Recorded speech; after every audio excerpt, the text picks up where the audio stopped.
Resumen del curso Persona y Sociedad. Por medio de este video se pretende resumir los temas y unidades del curso Persona y Sociedad. El propósito básico de este es conocernos a nosotros mismos y a partir de esto conozcamos y respetamos a los demás para que de este modo alcancemos el perfeccionamiento que nos es particular como personas. Realidad y conocimiento. La primera pregunta que se nos plantea es ¿qué es la filosofía? Filosofía significa amor por la sabiduría. Es la ciencia que a partir de la razón estudia todos los principios y últimas causas de toda la realidad.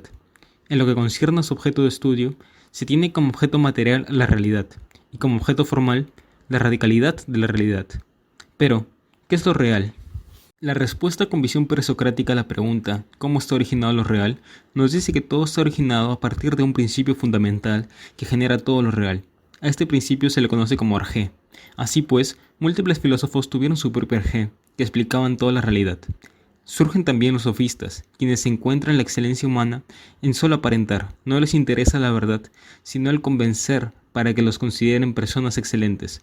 Como ejemplo tenemos a Gorgias, que era escéptico, y a Protágoras, que era relativista. Sócrates. Sócrates busca la verdad para hacer el bien. No cree ni en el escepticismo ni en el relativismo. Para él, la verdad sí existe y se encuentra en las definiciones de las cosas dentro de uno mismo. Conocer la verdad es hacer el bien. Platón. Platón plantea la existencia de ideas que habitan el mundo suprasensible o mundo de las ideas y son el fundamento de las cosas que viven en el mundo sensible o mundo real. Aristóteles. Para Aristóteles no existe un mundo de las ideas. Estas son la esencia que están dentro de las cosas mismas. Su teoría hilemórfica nos dice que las cosas están compuestas de materia y de forma. Así, el alma es la forma en el ser humano y el cuerpo es la materia indeterminada transformada por el alma. El problema de la unidad y la multiplicidad. Heráclito nos dice que todo cambia y lo único que es permanente es el cambio. Las cosas que son todavía no son, porque el ser es. Heráclito cae en un absurdo debido a que su regla dice que todo cambia, pero la regla no cambia en ningún momento. Parménides nos dice que todo permanece, por lo que el cambio es una ilusión, porque el ser es, luego el ser es y el no ser no es. Él también queda en un absurdo, debido a que nos indica que hay un vacío entre el ser y el no ser. A la nada no se puede llegar, por lo que es inexistente, y lo único que puede haber es el ser. El problema del cambio. Se nos presentan dos conceptos, la sustancia y los accidentes. La sustancia es un sustrato, algo que no cambia en el sujeto, lo que subsiste por sí mismo, lo que es el sujeto lo que es. Sin embargo, sí existe el cambio sustancial, como por ejemplo el de generación y corrupción. Los accidentes significan en sí mismos lo que transcurren junto a. Nos permiten conocer la sustancia, la cambian y la perfeccionan. Se clasifican en accidentes de causalidad, cantidad, relación, acción, pasión, ubicación, posición, duración y hábito. La causalidad. Causar significa influir en el ser del otro, y pues la causalidad se fundamenta en el ente, porque el ente es y puede causar. Una causa se puede conocer por su efecto. Los trascendentales metafísicos. Un trascendental es una propiedad común a todos los seres por el mismo hecho de ser. Estos son la unidad, lo verdadero, lo bueno, lo bello y la relación. Dios. En esta unidad se nos explicó cómo es que el Dios de la fe es el mismo Dios de los filósofos, solo que este se conoce por revelación. Llegamos a la pregunta, ¿existe Dios realmente? San Agustín pensaba que Dios existe como un concepto que todos tenemos, y es el mismo Dios quien nos ha plantado este concepto en nosotros, por lo que Dios existe. Si Dios no es evidente para nosotros, ¿podemos demostrarlo? La única demostración debe ser a posteriori, y es así como Santo Tomás de Aquino, a través de sus 5 vías, demuestra la existencia de Dios. Las 5 vías son, por el movimiento, por la subordinación de las causas eficientes, por la contingencia de los seres, por los grados en las perfecciones de los seres, y por el orden del universo y la finalidad interna de los seres naturales. El conocimiento. El conocimiento humano es intencional, inmanente e inmaterial.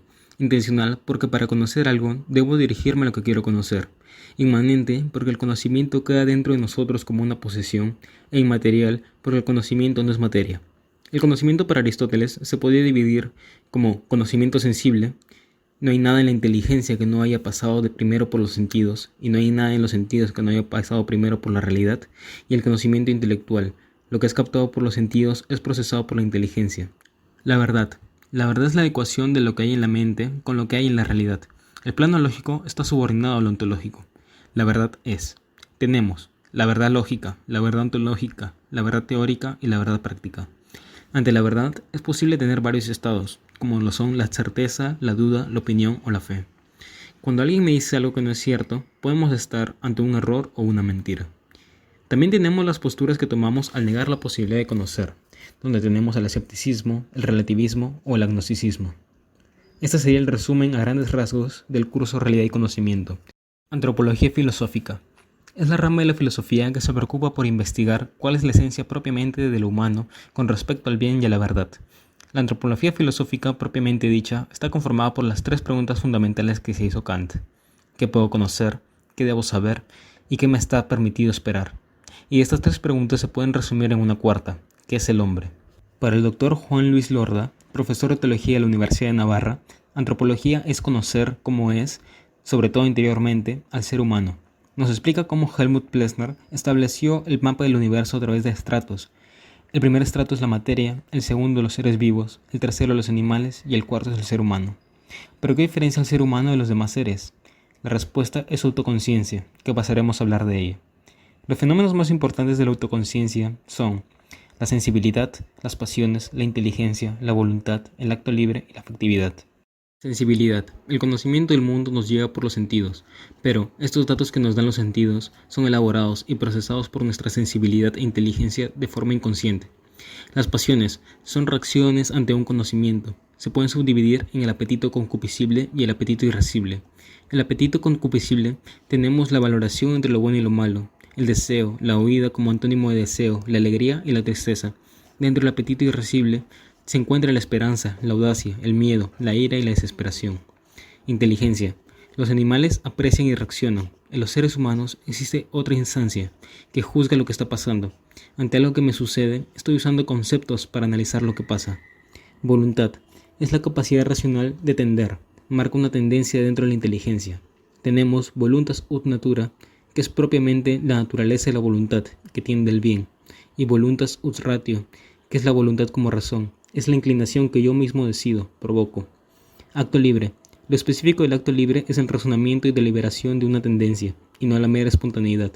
Todo acto libre es deliberado, se hace de forma voluntaria y tiene como condición el uso de la razón y el dominio de sí mismo. Afectividad. Podemos definir una estructura de los afectos, donde tenemos las tendencias instintivas, los afectos adquiridos y las tendencias innatas espirituales. Unidad 1. Antropología y vida. Esta unidad tiene como finalidad brindarnos la fundamentación inicial sobre el hombre y su importancia, donde tenemos a la antropología como herramienta para conseguir el conocimiento de la totalidad humana.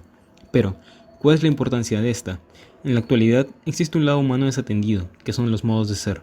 Si nos olvidamos de la presencia de este lado del ser humano, llegaríamos a ser considerados como un engranaje. La sociedad funcionaría más que con seres humanos, con robots. Es por esto por lo que nunca debemos olvidar de poner al ser humano como centro de operación, ya que de lo contrario no se nos hará posible una vida buena. El origen de la vida. El ser humano, al buscar su razón de ser, siempre se ha preguntado el origen de los seres vivos, por lo que explicaremos las diversas posturas frente a este tema. Tenemos 5 principales teorías del origen de la vida. Creacionismo, conjunto de creencias que postulan que el universo, la tierra, la vida y todo fueron creados por un ser divino o inteligencia superior. Generación espontánea. Sostiene que había una especie de principio vital que hacía que los seres humanos surgieran espontáneamente de la materia orgánica en descomposición. Biogénesis. Sostiene que los seres vivos provienen necesariamente de otro preexistente. Panspermia. Manifiesta que la vida es eterna en el universo y se transmite de un planeta a otro. Quimiosintética. Sostiene que la vida surgió de un caldo químico primitivo, del cual aparecieron moléculas orgánicas. Esta teoría fue demostrada por Stanley Miller en 1953. Los niveles de la vida. Sabemos cómo tanto plantas, animales y seres humanos somos organismos vivos, pero ¿qué tan distinta es la vida para cada ser? Así pues, podemos darnos cuenta de cuáles son las diferencias entre plantas y animales. Tenemos diferencias en sus formas de obtener su alimento, su capacidad de movimiento, su crecimiento o su reproducción. Pero ¿qué distingue a los seres humanos del resto de animales? Los filósofos siempre se preguntaron qué es lo que hace especial o diferente al ser humano a los animales. El antropocentrismo filosófico pone al ser humano como el ser de mayor jerarquía de todos, y esto implica que el entorno que lo rodea está en calidad de medios o de instrumentos para que los humanos dispongan de ellos. Las características propias del ser humano son: el hombre elige intelectualmente sus propios fines, aunque no todos, y, en el hombre, hay una separación de los fines y medios. La visión personalista del ser humano. Fundado por Emmanuel Mounier, el personalismo es la valoración de la persona como el culmen de la existencia, el modo más perfecto de existir. La intuición central es que las personas son libres, y es esta libertad lo que le otorga un grado muy alto de imprevisibilidad, lo que nos impide definir a la persona de manera completamente sistemática y construir un sistema filosófico completo. Un sistema es la manera de pensar que intenta dar una solución a absolutamente todo, a lo que el personalismo dice no. Lo único que contamos es con la persona, que es un universo en sí misma. La persona es la realidad que podemos habitar y conocemos desde dentro. Nosotros vemos personas y las conocemos, pero no experimentamos por dentro lo que ellas experimentan. El concepto de alma como principio vital. Para Aristóteles, el alma es un principio vital compartido por todos los seres vivos. Esto nos diferencia de los seres inanimados, más no de los animales o plantas. El alma está unida al cuerpo, dando lugar a lo que se conoce como ser vivo. Platón sintetizó lo que conocemos como dualismo espiritualista, donde el cuerpo es la cárcel del alma. La muerte del cuerpo no supone la muerte del ser humano, puesto que para él el cuerpo y el alma son dos realidades por separado, pero para Aristóteles sí, debido a su interdependencia. El alma no es un elemento inmaterial preexistente que haya de unirse a un cuerpo preexistente, aunque inerte, sino que el cuerpo sin el alma no está el cuerpo, porque no llega a constituirse y estar formalmente organizado como tal. Unidad 2. La persona humana. La relevancia del concepto de persona humana. Tomás Melendo Granados nos pone frente a la pregunta, ¿es hombre igual a persona? La respuesta es depende. Ambas indican lo mismo, pero traen a la mente algo distinto. Hombre indica un modo de ser y persona indica un grado supremo. Decir persona es subrayar que aquello a lo que esta palabra designa tiene una grandeza maravillosa. Cada persona es única y irrepetible, por lo que somos insustituibles e incomparables, lo que nos hace absolutamente valiosos. Este concepto de grandeza es conocido como dignidad, que indica a la enorme valía que tienen las personas que le hacen merecedora de respeto. Cuando se habla de dignidad, se habla de un bien o un valor absoluto, y pues tenemos tipos de bienes o valores. Tenemos lo útil, lo agradable, el bien en sí o bien digno, los bienes absolutos, y lo digno por excelencia, que es la persona. Se podría decir que la clave para todo es que somos personas entre personas. Hay que reconocerse a uno mismo como persona. No podemos llegar a convertirnos en un objeto. El trato adecuado a la dignidad de la persona es el trato del respeto. Debemos querer realmente el bien de una persona por el sublime hecho de ser persona. La persona merece más que respeto, sino reverencia o veneración. Otras preguntas interesantes nos la propone Manuel Alcázar. ¿Quién es una persona? Cada persona es una absoluta y radical novedad, y dentro de cada uno de nosotros tenemos el quién soy y el cómo soy. Una cosa es mi modo de ser y otra es yo. El modo de ser de las personas cambia cada momento, de cada día.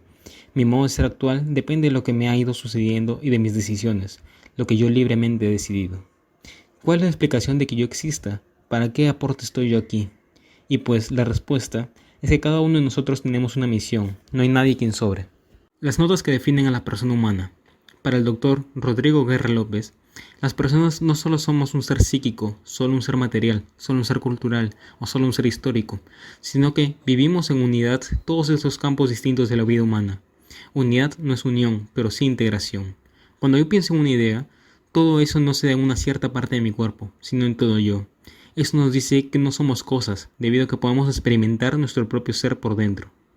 Existen tres interpretaciones de las dimensiones y propiedades corpóreas que se viven en unidad: el monismo materialista, el dualismo y el monismo con dualismos de propiedades o sustancialismo. El monismo materialista. Se reconoce que la persona humana es un solo ser que se vive en unidad, pero todos los procesos se buscan explicar como un epifenómeno de los procesos cerebrales. Dualismo. Lo psíquico y lo material son dos cosas distintas que se encuentran anexas la una a la otra. Reconoce que lo psíquico es irreductible a lo corpóreo y que lo psíquico es superior al corpóreo. Sustancialismo. Reconoce que somos un solo ser, pero que tenemos dos tipos de propiedades simultáneamente: propiedades corpóreas y propiedades psíquicas. Las cosas que tenemos al lado de nosotros suponen una experiencia humana fundamental, una experiencia básica muy profunda. Es la experiencia que tenemos sobre nuestro propio yo, que es absolutamente indubitable, ya que no puedo dudar de que estoy existiendo. El yo tiene una serie de elementos fundamentales de una comprensión humana como persona. La libertad es la experiencia más fascinante.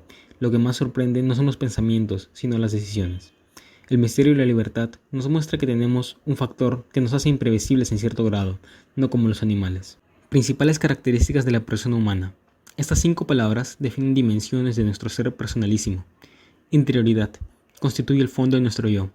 Incomunicabilidad ontológica. Nadie nos puede sustituir. Absolutez. Si bien somos contingentes, al mismo tiempo anhelamos lo eterno, pensamos en cosas absolutas. Trascendencia vertical. Cuando el ser humano no solo se trasciende haciendo cosas exteriores, sino se supera a sí mismo al serle fiel a la verdad. Y la dignidad. Como seres humanos, no simplemente tenemos valor, sino que tenemos un altísimo valor, no somos mercancías. Unidad 3. Técnica y mundo humano. El hombre como trabajador y productor. El trabajo actualmente no permite ver al trabajo, valga la redundancia, como realmente es. Para ver el trabajo tenemos que apreciarlo desde una manera objetiva y subjetiva. De manera objetiva representa tanto al hombre, al instrumento de trabajo y sus resultados, los cuales deben servir a la vida de los demás. Y de forma subjetiva, ya que la importancia del trabajo no es el instrumento, sino el hombre mismo, pues es esa persona quien realiza el trabajo, la cual debe estar en función de la misma porque la perfecciona al ser un bien. El trabajo también, según la doctrina social, es un deber y responsabilidad de la persona hacia sí misma y hacia el prójimo. Se debe contribuir a la vida familiar y social. El trabajo y el hombre también se relacionan debido a que el hombre es el sujeto del trabajo y lo beneficia en gran parte. Jorge Mario Bergoglio también afirma que el trabajo es una forma de colaborar con Dios en la creación y que además es fuente de dignidad, la cual está íntimamente relacionada con el trabajo, pues es lo que llena de bienes a la persona. La persona que no trabaja no tiene dignidad y su autoestima está en riesgo. En cambio, trabajar dignifica y nos hace semejante a Dios. El hombre como habitante.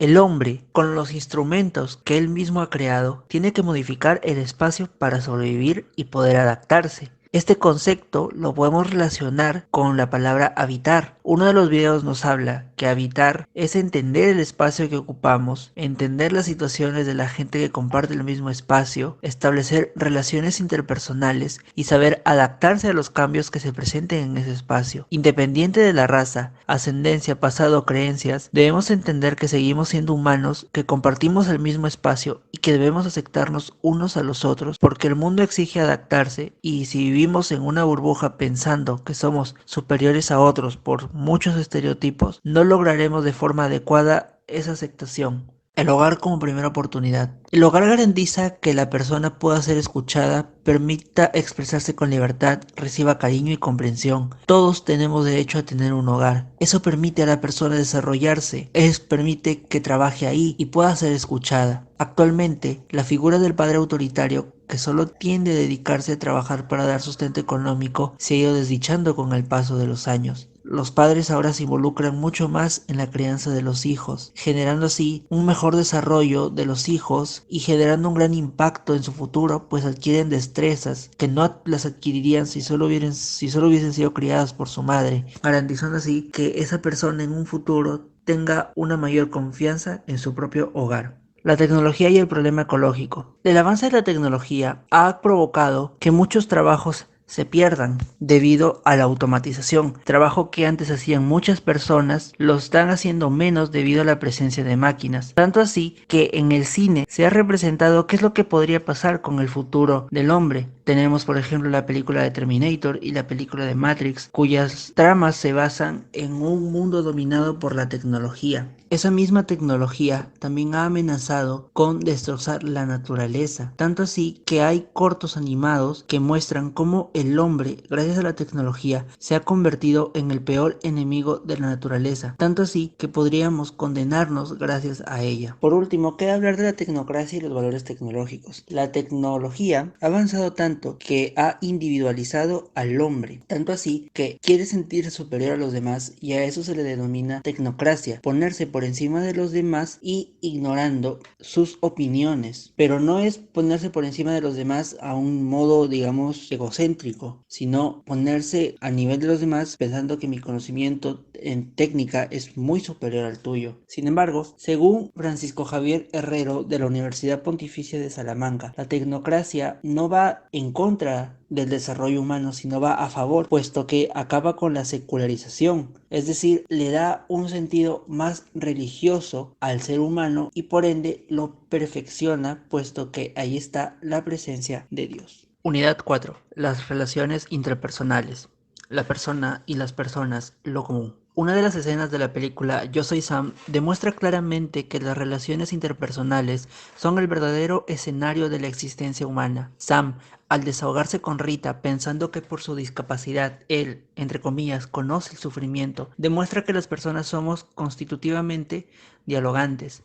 La persona también da y espera recibir. Rita le dice a Sam que también sufre, mostrando así la comprensión que requerimos los humanos, y de no ser así caeríamos en soledad. Continuando con la película, vemos también lo difícil que representa para la persona no ser comprendida. Sam es discriminado por su discapacidad y la presión que siente en la escena de la audiencia, a pesar de que el amor de su hija es indudable, esta discapacidad no permite que Sam se exprese de manera fluida, generando una falta de comprensión que puede afectar a la misma persona. La teoría de Emmanuel Levinas explica que a través del rostro del otro nos afirmamos y nos construimos, poniendo como ejemplo al personaje de Tarzán. Se requiere de diálogo para poder adentrarnos con el pensamiento del otro. De no tomar al otro como un igual, se produce una individualización que se traduce en un ataque indirecto contra uno mismo. La teoría misma se refuerza en la actualidad, pues en esos últimos años se ha actualizado a la persona, generando individualidades sin importar el futuro de la especie. Por ello se debe volver a tomar al otro como el rostro de uno mismo para recuperar a la sociedad sensible y humana de antes. El amor y sus clases. El amor como benevolencia consiste en afirmar a otro, que el otro crezca y se desarrolle. También sabemos que según el modo de querer, podemos tener un amor familiar y un amor de amistad. Ambos tipos de amor se ejemplifican muy bien en dos escenas de la película El Padrino. A su vez, el sacerdote Javier Oliveira presenta modos de amistad basados en la filosofía de Aristóteles: una amistad por placer, una amistad por utilidad y una amistad por virtud. Y concluye que la amistad es una virtud y que por ende debemos conseguir amigos virtuosos, pues con ello lograremos alcanzar la santidad. Además, también tenemos otros tipos de amor que podemos encontrar en las películas. Por ejemplo, en La La Land se toca el amor eros, un amor romantizado. También tenemos el amor ludus, amor obsesivo, duradero, familiar y desinteresado. El amor se lleva de la mano con la voluntad y la libertad. La voluntad es la facultad del ser humano para gobernar sus actos y dirigir con libertad. Su objeto es un bien que la inteligencia le presenta. La voluntad va hacia lo bueno.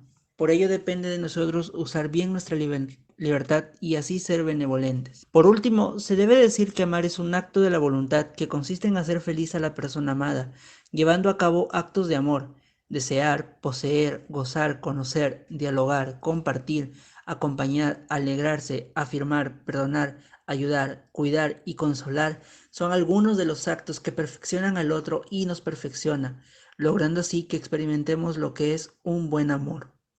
Capítulo 5. La sexualidad y familia. Ser varón y ser mujer. El dimorfismo sexual se da desde que somos concebidos. El sexo radica en una determinada configuración cromosómica y por tanto genética. Las mujeres tenemos cromosomas XX y los varones cromosomas XY. Dependiendo de esto, tenemos roles característicos diferentes. La persona humana es hombre o mujer y lleva inscrita esta condición en todo su ser.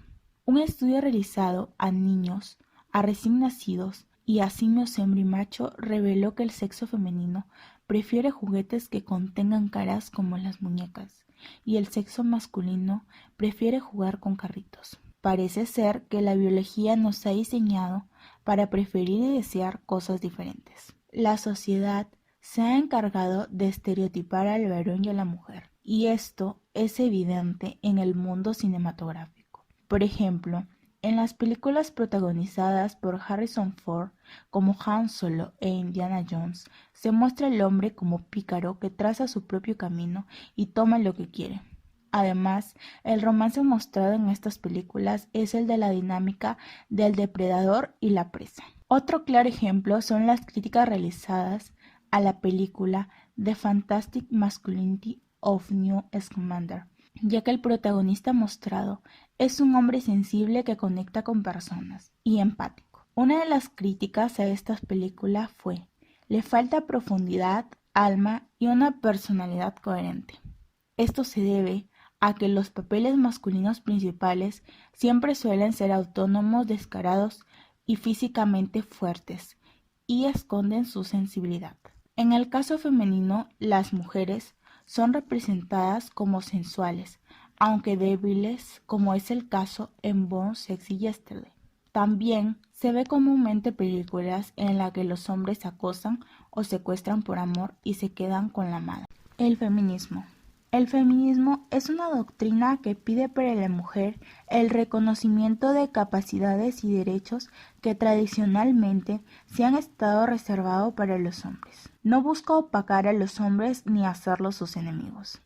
Se reconoce que el ideal de la mujer es llevar rasgos femeninos a su plenitud en ella misma y en la sociedad, incrementando así la armonía con el varón y con los rasgos masculinos que parecen haber conformado la cultura de modo predominante. Se trata de respetar la diferencia de unos rasgos y otros, y de buscar la complementariedad, y no la oposición o incompatibilidad entre unos y otros. Pero no todos los movimientos feministas son feministas, solo usan el término. En realidad son hembristas o misándricos. También existe una corriente llamada feminismo de género, el cual se ha convertido en un feminismo hegemónico.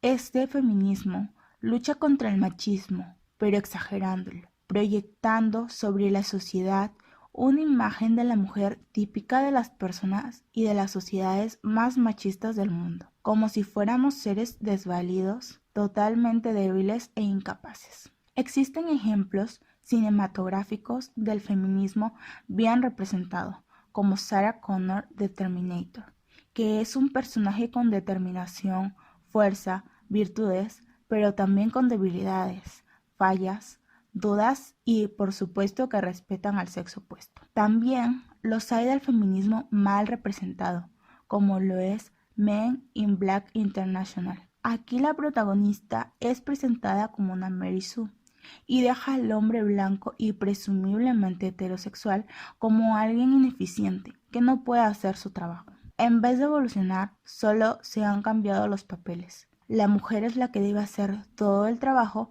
porque su inútil compañero no sirve ni siquiera para hacer el papeleo. Definición de la sexualidad humana. La sexualidad es la condición de varón y mujer. Es algo imprescindible para que el humano crezca y alcance plenitud.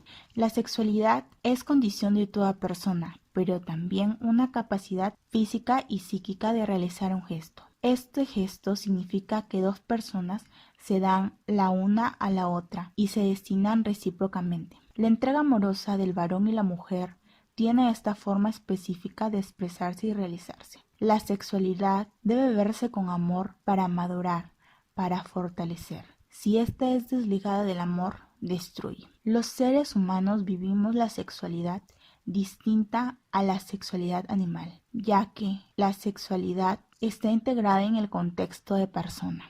La persona humana es una realidad que piensa, que quiere y que siente, y vive la sexualidad. El sujeto de todos los actos es la persona, es decir, soy yo el que vivo la sexualidad y el que puede darle un significado a la altura de lo que soy yo. Eros y el enamoramiento. Enamorarse es una experiencia amorosa completamente peculiar y quizá la más radical de todas ellas. Consiste en encontrar una persona que es para nosotros bella y amable como ninguna, y a la vez alguien sin quien es imposible nuestra felicidad. El Eros hace que un hombre desee realmente, no a una mujer, sino a una mujer en particular, de forma misteriosa pero indiscutible. El enamorado quiere a la amada en sí misma, no al placer que pueda proporcionar. Habrá algunas personas que primero han sentido el apetito sexual y luego se ha dado en ellas el enamoramiento, pero esto no es muy común. Con frecuencia lo que viene primero simplemente es una deliciosa preocupación por la amada, una genérica e inexplicable preocupación por ella en su totalidad. Un claro ejemplo de esto es la obra Orgullo y Prejuicio de Jane Austen, donde Darcy llega al punto de ayudar desinteresadamente a la familia de su amada, terminando casándose y eliminando los perjuicios sociales que se ven en la novela. Los engaños en el amor son las infidelidades, Y los engaños sobre el amor son los engaños respecto al sentimiento y los engaños de prometer amor cuando lo que hay es una mera relación física. Si sucede esto, se ha perdido el concepto de lo que es amar. El sentido de la sexualidad. Si no hay amor, el gesto sexual no significa lo que naturalmente es. La donación física total sería una mentira si no fuese el signo y el fruto de la donación personal total.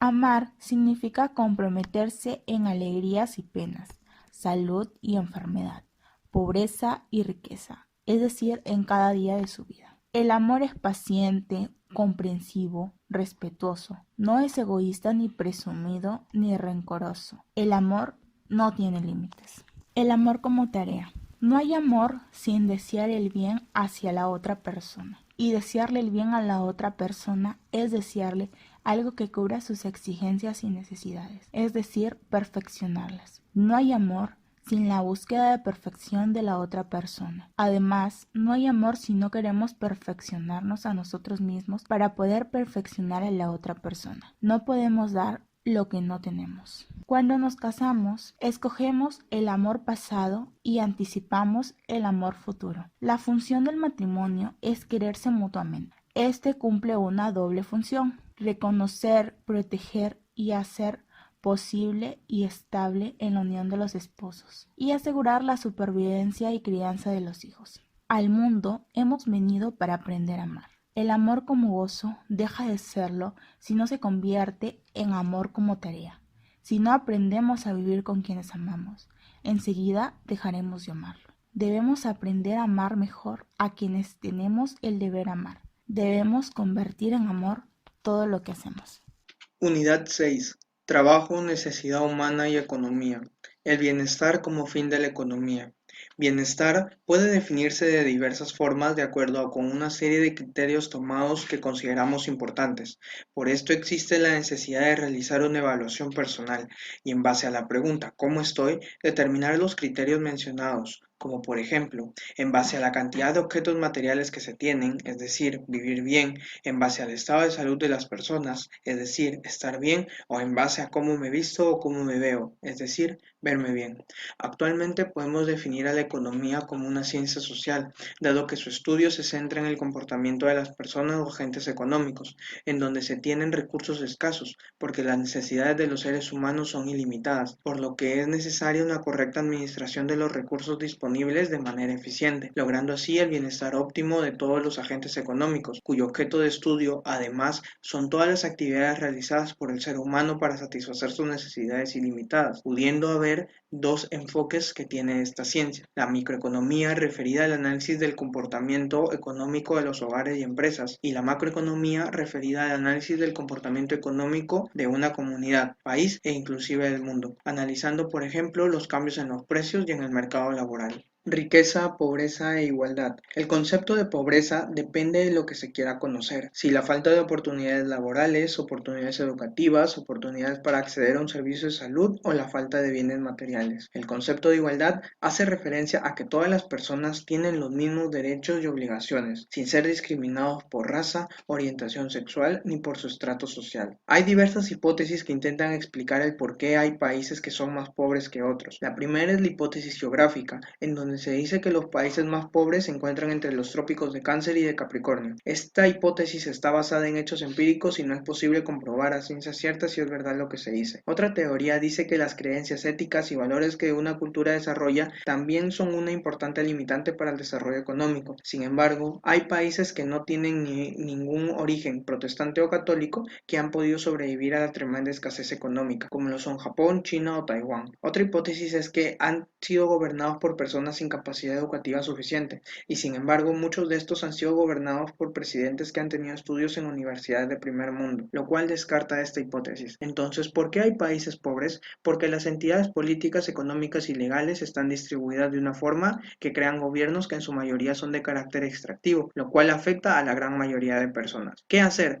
Crear instituciones inclusivas en donde se fomente la iniciativa empresarial y la innovación, de manera que se reduzca la pobreza, se aumente la clase media y que no se penalice la riqueza, que existan instituciones que protejan el capital y la propiedad privada, que apuesten por la educación y la tecnología, que permitan el acceso a servicios de salud adecuado, que exista una buena administración de los recursos económicos, se debe tener un órgano judicial que aplique la ley a todos por igual y que persiga y castigue la corrupción, venga de donde venga. ¿Es justo que existan personas ricas y personas pobres? Según Axel Kaiser, esta pregunta tiene un carácter meramente sentimental, porque podemos pensar en multimillonarios como Bill Gates o Steve Jobs, que tienen mucho dinero, pero que la gente no critica ni juzga el hecho de que estas personas sean millonarias, a pesar de que en su país existan condiciones de desigualdad. La igualdad debe ser una igualdad moral, una igualdad ante la ley, es decir, que a todos nos apliquen las mismas normas, pero más allá de eso, es que todos podamos desarrollar nuestros proyectos de vida respetando la opinión de los demás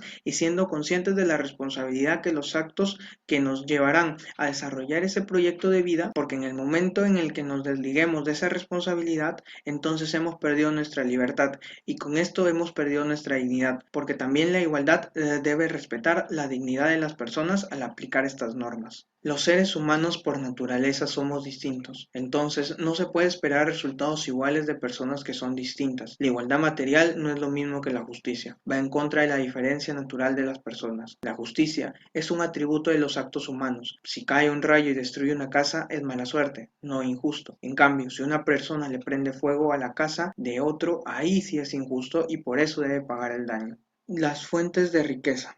Las fuentes de riqueza son los lugares donde una persona o sujeto pasivo recibe un ingreso, rendimiento o utilidad grabada por la ley tributaria. ¿Qué es la riqueza?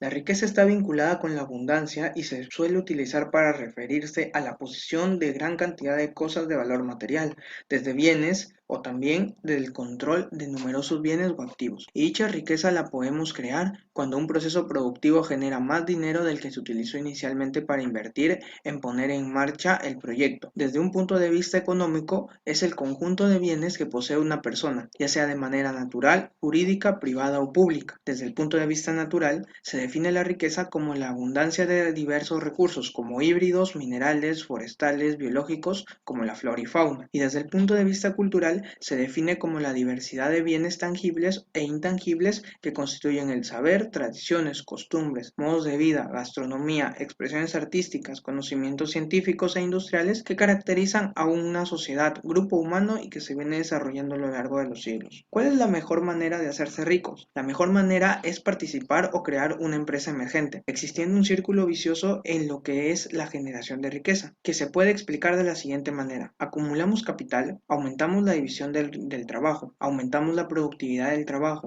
se genera riqueza, se aumenta el ahorro y se sigue acumulando el capital. El ahorro es no gastar el dinero que se tiene hoy para utilizarlo mañana con el fin de obtener una meta u objetivo que se conoce como incentivo. Para ahorrar debemos fijar una meta, considerar todos los ingresos fijos y variables, separar un porcentaje determinado de ingresos que será nuestro ahorro y considerar todos los gastos fijos y variables. Podemos decir que existen dos tipos de ahorro, el formal, es decir, el guardar una parte de nuestros ingresos en una entidad financiera, y el informal, que es guardar parte de nuestros ingresos dentro del hogar. Las inversiones son destinar una parte del monto que nosotros poseemos para así obtener en un futuro una cantidad mayor que la inicial. Para poder invertir debemos tener en cuenta tres cosas: el rendimiento, es decir, cuánta ganancia esperamos tener; el riesgo o las amenazas que nos pueden impedir alcanzar la meta esperada; plazo, es decir, en cuánto tiempo esperamos alcanzar el objetivo. Podemos decir que existen dos tipos de inversión: la privada, la cual es realizada por las empresas, como lo son el transporte, materiales de construcción o herramientas de construcción,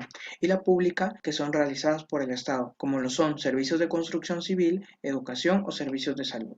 Consumo, propiedad e inversión. Todos los seres humanos hemos tenido problemas a la hora de tomar decisiones respecto a nuestro consumo y sin embargo nosotros mismos debemos ser más responsables en nuestro consumo. ¿Cómo lograr esto? Esto se consigue con la educación para el consumo. Por ejemplo, optimizar nuestro propio presupuesto, ser conscientes de los mensajes publicitarios, saber si es verdad lo que nos están ofreciendo, analizando la información de los productos o servicios que nos ofrece una determinada tienda y conociendo cómo es que ciertas empresas emplean emplean estrategias para poder hacer que nosotros compremos sus determinados productos. La principal mentira del consumo es que actualmente ya no compramos el producto, sino que compramos la estética del mismo. Actualmente no estamos a la altura del ideal de vida bella que muchos de esos productos nos ofrecen. Estamos en una época de constante renovación, de obsolescencia programada. Los productos cambian constantemente y nosotros buscamos siempre vernos bien y vestirnos bien. Muchas marcas de ropa buscan que renueves las prendas de vestir cada que sacan unos nuevos modelos. Muchas empresas buscan que cambien su teléfono celular por uno nuevo,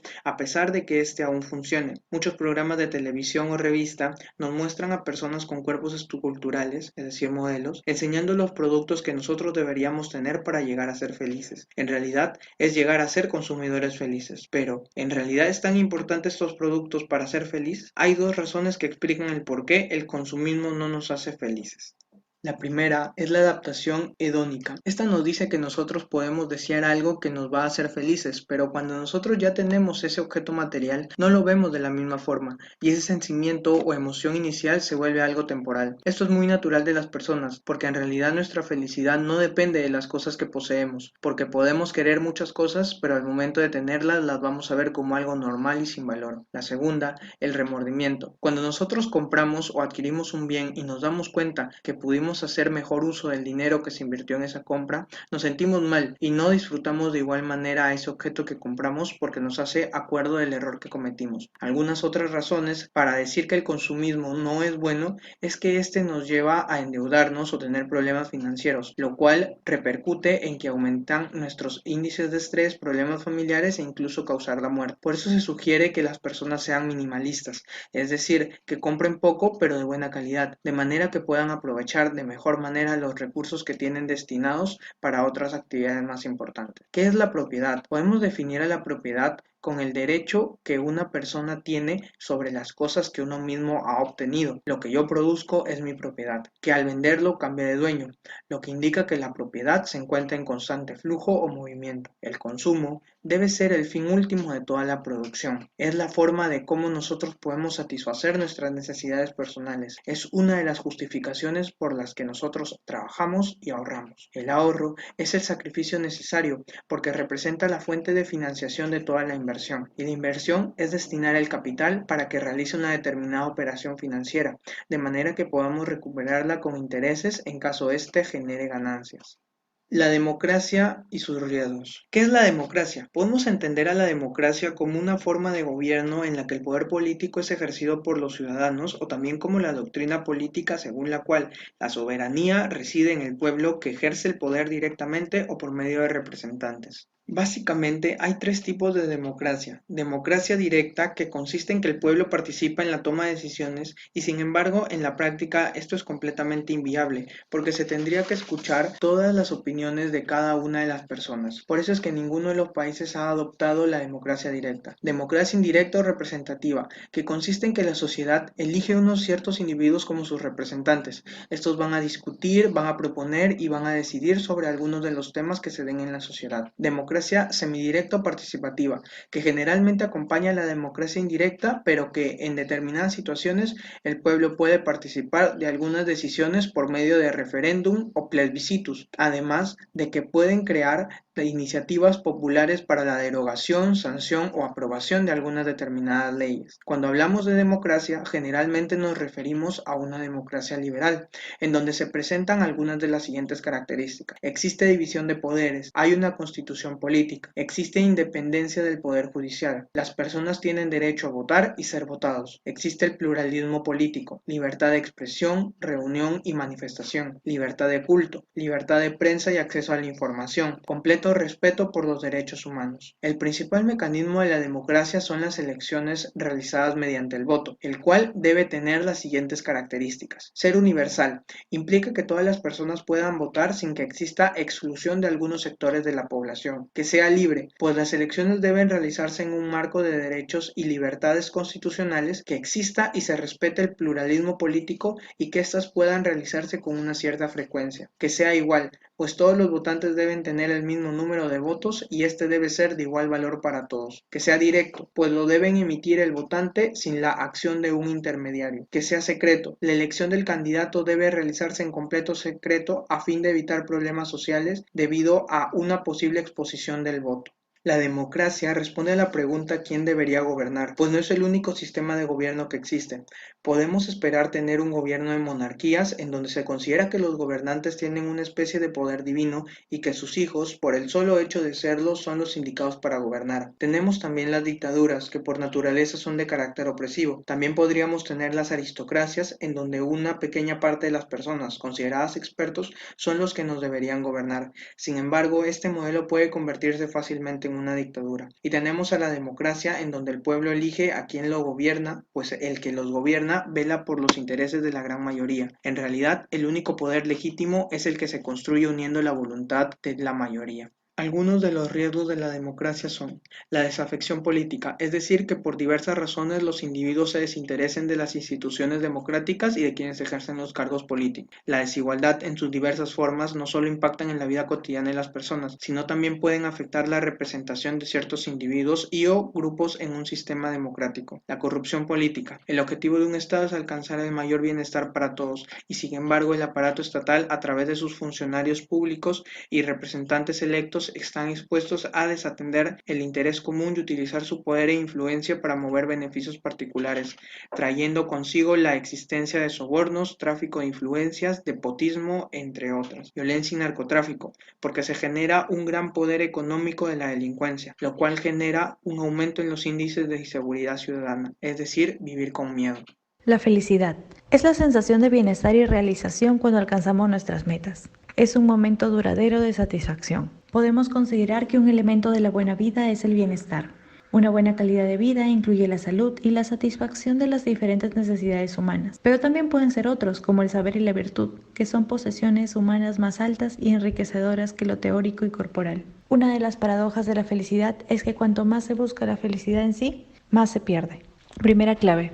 La felicidad solo se consigue cuando no se le persigue. La felicidad y el placer son un efecto colateral, una consecuencia, y ese efecto tiene un fundamento. Una vez que el fundamento se logra, la felicidad surge espontánea. El secreto de la felicidad es el amor. El crecimiento de una persona se da por el amor, cuando ama y se entrega a los demás, por lo que hay que obsesionarse por el amor, mas no por la felicidad. Segunda clave. Esencial y radicalmente no he de querer ser feliz, sino bueno, y es así como, además, seré feliz. Con lo explicado anteriormente, podemos llegar a la conclusión de que la vida es la gran oportunidad para amar y así ser felices. Debemos vivir de manera equilibrada el presente, no engancharnos del pasado y mirar con ilusión el futuro. El ser para la muerte. La muerte es la posibilidad que habita todas mis posibilidades. Martin Heidegger es considerado el más importante filósofo del siglo XX. En su obra, Dasein es el término que Heidegger adopta para indicar el modo de ser propio del ser humano. Dasein es un ente ser ahí, no es realidad, es posibilidad. La muerte existe para el Dasein porque en cada una de sus posibilidades está morir. Siempre está la posibilidad que deje de ser. ¿Qué significa que la muerte sea inminencia? Al Dasein le es inminente morir. La muerte es irrepetible, irreferente e irrebasable. La diferencia entre dolor y sufrimiento. ¿A qué se le conoce como trastorno de votación experimental? Es un patrón de conducta inflexible según el cual se actúa bajo la necesidad de evitar cualquier cosa relacionada con el malestar. Evitar de manera constante que me hagan daño acaba con cualquier posibilidad de conectarse con los demás de manera más íntima, por lo que acaba siendo más un problema que una solución. Debemos saber distinguir entre dolor y sufrimiento. El dolor se deriva de una experiencia desagradable y es muy difícil de evitar, por ejemplo, si me quitan una muela. Por otro lado, el sufrimiento es causado por las reacciones ante la experiencia que hemos sentido, por ejemplo, el estrés o la ansiedad. El sufrimiento es dañino. Se puede evitar aceptando el dolor, ese que es inevitable. El dolor es inevitable, el sufrimiento es opcional. ¿Estás atrapado en tu mundo interior? La película El Resplandor no solo aborda la violencia desde un plano individual, sino también social e histórico. Las actitudes de los personajes pueden ser analizadas relacionándolas con temas de interés, como por ejemplo, la inmadurez emocional. Un maltratador es una persona inmadura emocionalmente, sin la capacidad de empatizar con los demás. Ve como una carga insostenible el hecho de dejar de ser un niño y vivir en una sociedad adulta. La principal frustración del protagonista del Resplandor es dejar de ser un niño y convertirse en un adulto. Incapacidad para identificar emociones. La teoría de la mente explica que entre los 4 o 5 años comenzamos a desarrollar la capacidad de establecer vínculos sociales y afectivos y entender las necesidades de los otros. Si en esta etapa no desarrollamos esta capacidad, no se puede pasar a una etapa de madurez suficiente para entender el dolor de los demás. Complejo materno de pareja. Cuando un hombre es inmaduro emocionalmente, vive las demandas de su mujer como castración porque ve a su madre proyectada en ella. Los hombres con un perfil de maltratador culpan a su pareja porque para ellos son los demás los que se equivocan y la forma de crear esta burbuja es bajo la agresividad y la agresión. Aislamiento interno. La víctima de maltrato se aleja de vínculos sociales. Los maltratadores se sienten cómodos con quienes no les den la contraria. Otra estrategia para dominar a los demás es impedir que estos desarrollen su madurez. Actitud egoica. Las personas inmaduras lo exigen todo a cambio de nada. Se sienten con derechos y sin ningún deber.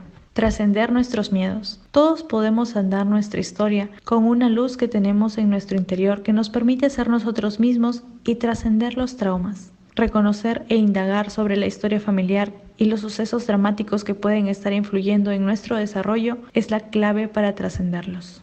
¿Vives dormido? Ahora analizaremos la película Matrix. Estamos dormidos, vivimos en un mundo que creemos real, creemos que existe un futuro cuando este es la manifestación de nuestro pasado, el libre albedrío no existe. A lo largo de la película podemos apreciar 2 despertares. El primer despertar. Empezamos a despertar de nuestro mundo, intuimos que debe haber un sentido que va más allá de lo que vemos. A pesar de estar hipnotizados, queda un esquicio de luz en nuestra mente. Podemos elegir la voz del ego o la voz del espíritu. Cada persona elige lo mejor para uno mismo.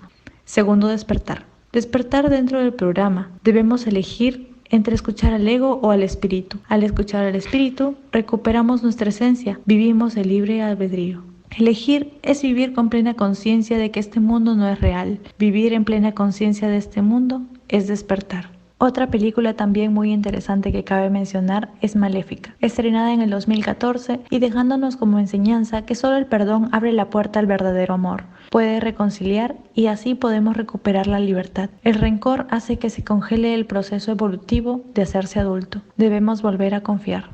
El destino del hombre. Más allá de los fines parciales en nuestra vida, ¿qué encontramos? La respuesta es la felicidad. Para comenzar a hablar de este tema podemos decir que la ética para Aristóteles es la reflexión sobre la acción humana en busca de la libertad. Para ello se tiene que desarrollar las virtudes. La virtud aumenta nuestra fuerza y aumenta la capacidad de alcanzar la felicidad. Podemos citar un par de películas bastante conocidas y reflexivas. Por ejemplo, It's a Wonderful Life. Una historia que demuestra que todos estamos conectados, que existimos por una buena razón y que la vida no tiene un propósito individual, sino común y colectivo. Las acciones que realizó el protagonista de la película lograron afectar la vida de su comunidad. La vida es bella. Una historia que demuestra que la belleza y la luz se pueden encontrar incluso en los lugares más horribles. El amor es uno de los mensajes principales de esta película.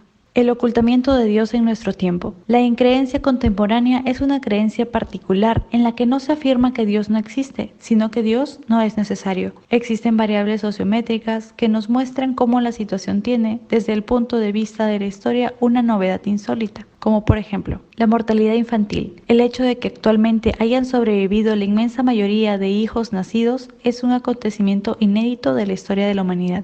La esperanza media de vida. Conforme ha avanzado el tiempo, la esperanza media de vida ha ido aumentando.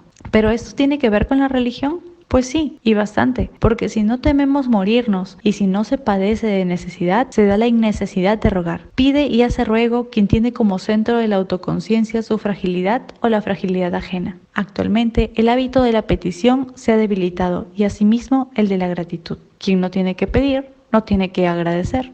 A esto se le suma el decaimiento del hábito de la ofrenda. La religión fomenta estos 3 hábitos mencionados que son de carácter universal. Este debilitamiento del que hablamos viene reforzado por el Estado, el cual suministra la garantía y seguridad de la existencia humana, suspendiendo la necesidad de estos 3 hábitos. El Estado se propone a sí mismo como una omnipotencia programática y subjetiva de Dios. El hombre en el pensamiento moderno. Actualmente tenemos una sociedad productivista. El hombre moderno es un sujeto productivo hasta el cansancio, cuando su verdadero sentido es el de coexistir con el Creador. La persona con respecto a Dios tiene que buscar conocerle, amarle y tenerle como destinatario de sus acciones. La referencia del hombre a la identidad del ser a Dios no es obligada, es libre, no es exterior a Dios, sino que conlleva un contacto con Él, pues ha de conocerme y de aceptarme. Dios como creador de cada persona no es lo mismo que Dios como creador del universo. Dios como creador del universo lo conoce la metafísica.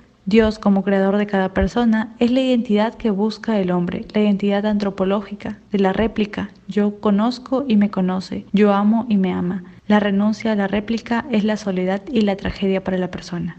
La religión y los valores morales y culturales. La cultura de la cancelación. Esto es algo de lo que se ha oído hablar mucho actualmente. Se ha cancelado personas o películas por diversos motivos, como por cuestiones polémicas, por actos impuros, por ser ofensivos. Sin embargo, al cancelar películas por ser racistas u homofóbicas, estamos pretendiendo que esa problemática no existe, cuando no es así.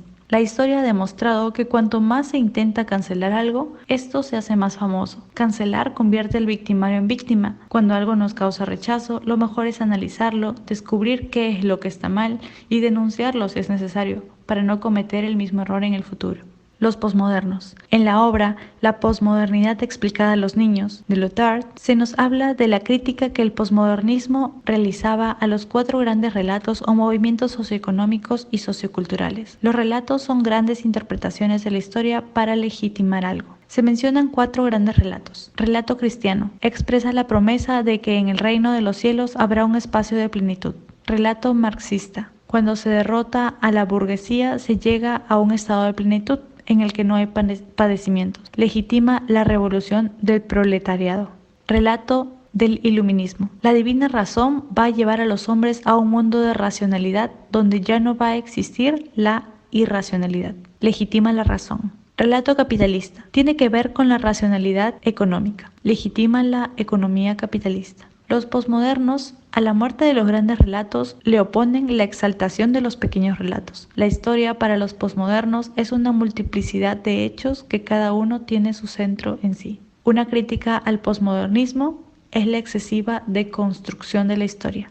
El objetivo del posmodernismo era construir una nueva sociedad, pero no se cumplió como se esperaba. Se creó la deconstrucción, la cual sí ha tenido utilidad, por ejemplo, para desmontar el mito de la meritocracia, pero carece de capacidad crítica. No puede ser negable ni falseable. No importa la verdad ni la evidencia. Las cosas que se proponen son verdaderas. Actualmente se da el woke culture. Es una forma en la que se conoce la tendencia social en la que las posturas políticas dividen más a la sociedad, a punto en que las personas se unen a debatir y a deconstruir cada elemento de la vida diaria. Todas las personas están despiertas. Todos debaten para decidir si un chiste pertenece o no a un sistema de opresión mundial, donde la moral es el desprecio a, por ejemplo, gente delgada y con sobrepeso. Podemos decir que la realidad es ofensiva. El hecho de que algo sea ofensivo es muy extraño y se puede arreglar censurándolo. Pero eliminar la posibilidad de que nos ofendamos por algo no elimina lo ofensivo que puede haber en la realidad. Entonces,